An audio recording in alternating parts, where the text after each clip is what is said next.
someone that you loved and they went ahead of their time and unexpectedly. Some people never recover from the sorrow or the sadness. We must stop.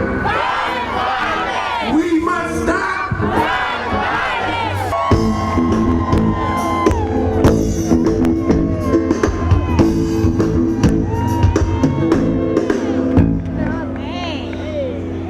So are there any moms out there? I stand here for all those who have suffered like I have. And I stand here for all the lives lost. I couldn't tell that was my son.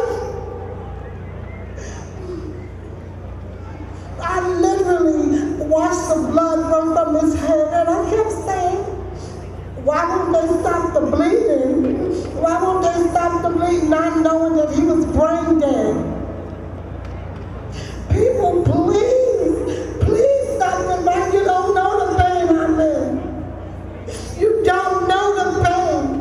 You don't know how I can't sleep. I can't eat. It's so hard.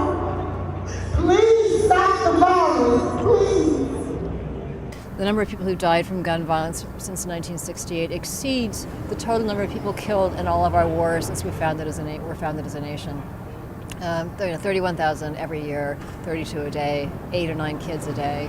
In any other country, this would be unacceptable.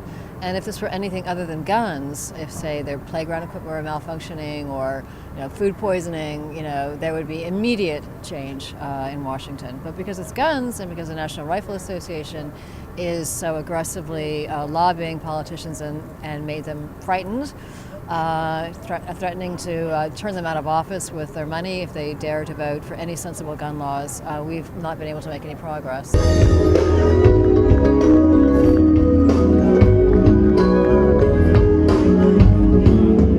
What it looks like after a young person is shot on these streets, it ain't nothing to play with.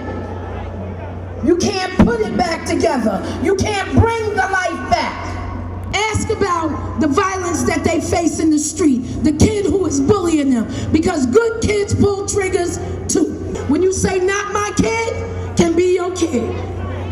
Dead on the other side, behind bars, mentally and spiritually. Stop the violence now! Stop the violence now! Stop the violence now! There are people who will support it if they just know what to do, if we can reach them. So it's really all about grassroots organizing, and our movement has not been very good about that. We have been really bad, in fact.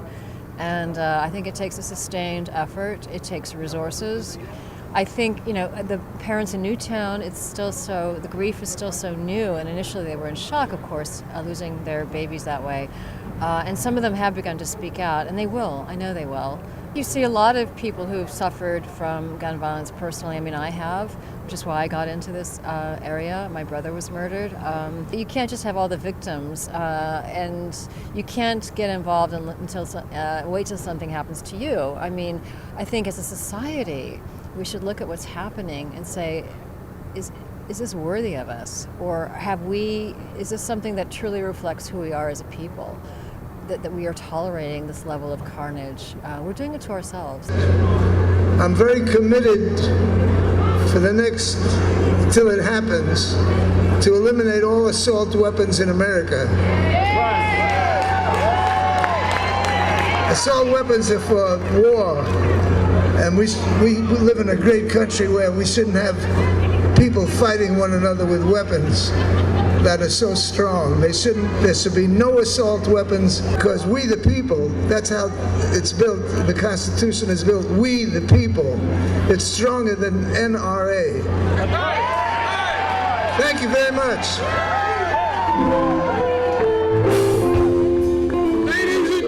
Unfortunately, our political system and many things in life are fueled by money. This area is no different. So people can overcome that, I think, and if enough people get together and, not just march on Washington, but flood these politicians with phone calls, emails, and then when they vote the wrong way, turn them out of office. That's the only, and put up candidates who are actually going to reflect what the people want.